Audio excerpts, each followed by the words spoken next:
Hi, I'm Christine Gerard from the Industrial Fabrics Association. Today we're really excited to share with you our Giving Back initiative for IFAI. Each year we choose a product to make to give back to the community. This year we're making something for a gift for teachers, which is in the Florida area.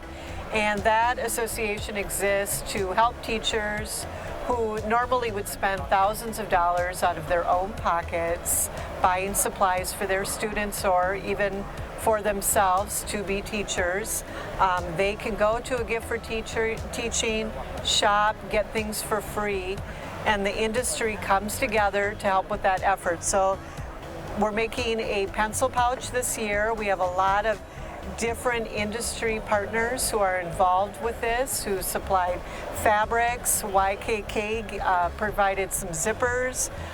We have big machinery companies involved like Miller Wealthmaster, Fordstrom, Juki, who all came together to make this product that we will present to a gift for teaching. So every year we pick an association to give back to, and we would love it for you to get involved in this effort. You can reach out to me or to anyone at IFAI and find out more on our website at www.ifai.com.